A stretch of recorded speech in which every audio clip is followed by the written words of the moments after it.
Hi parents and families, I just want to give you some ideas on how you can make easy card games into some literacy and numeracy games. The games are Memory, Go Fish, and TicTac Toe. There's a lot of different ways that you can set up this game. So all you need is some computer paper or printer paper. You can use a Sharpie, but I wouldn't use a Sharpie on the printer paper because it will show through in the back. So I'm just going to use a pen, super easy. You need some scissors. You need some Post-it notes. If you have Post-it notes, those are super helpful. I happen to have some cue cards at my house, and if you don't, that's totally fine. They would just be an alternative to paper.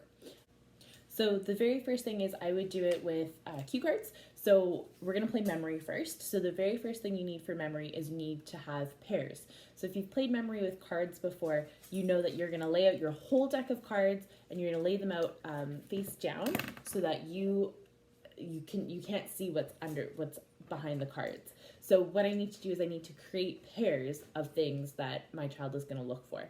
So you can do this with shapes, you can do this with numbers, you can do it with letters, but you can also do it with words. So I'm going to do a mix of letters and words. So I have a student who's working on letters and they know a couple of words, and I want to make sure that they know what we're looking for. So I'm going to start with the letter A.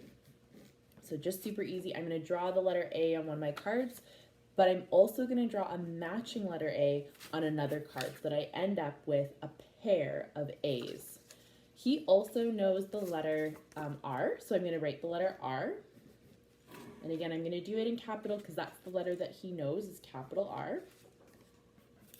But he also knows the letter Z. So I'm going to do letter Z. Again, in a pair. And he also knows the word in. So I'm going to do the whole word in. Okay? And again, a pair. So I've got 4 pairs, so 8 cards, and I'm going to just lie them face down so that he can search for them and look for them. There's really 2 ways to play the game Memory. The very first way, and the way that I would start playing Memory, is I would start with all the cards face up, and your only job is to find and collect all the matches. This is a great turn-taking game as well because I can't go until your turn is finished.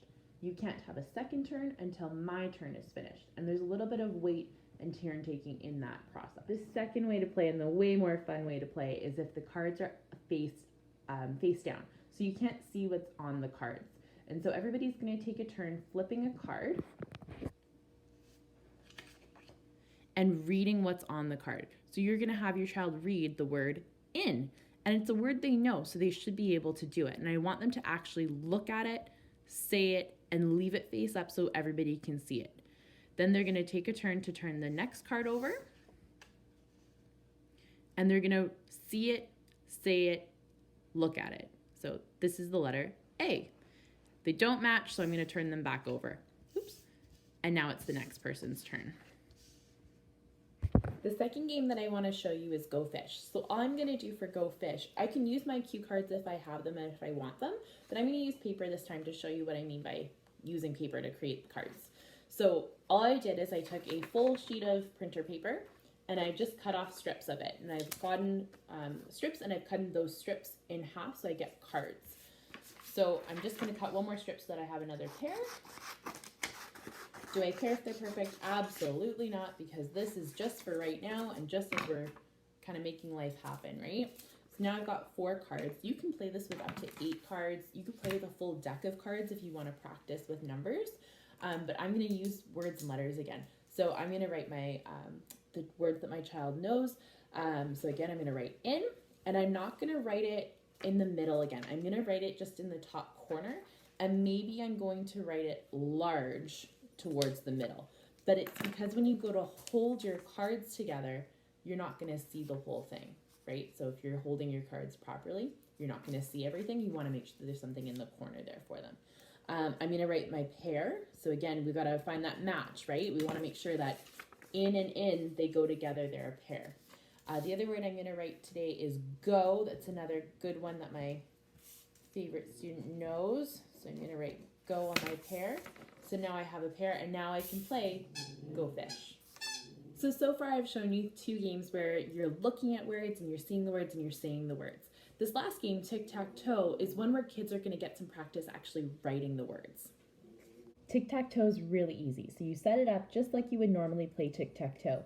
But instead of writing X's and O's, you're actually going to write the words that your child is practicing. So in this case, just like we did for go fish, we're going to work with in and we're going to work with go. So on the first person's turn, they're going to choose the word to be. So I'm going to say that my turn, I'm going to be the word in. So instead of writing X, I'm going to write in. And then on the next person's turn, they're going to write go. So instead of being the O, they're going to write go. And you go back and forth taking turns until one of you gets 3 in a row. And again, instead of using X's and O's, you can use any letter, any word, so you practice that writing piece as well. Another really fun and easy way to change up the game is to use a different platform. So instead of using just paper and pencil or paper and markers, if you have an expo marker at home or a whiteboard marker, go ahead and write on your windows. Go ahead and write on your mirrors. It changes the game, and you're vertical, which is actually a different way of engaging your brain.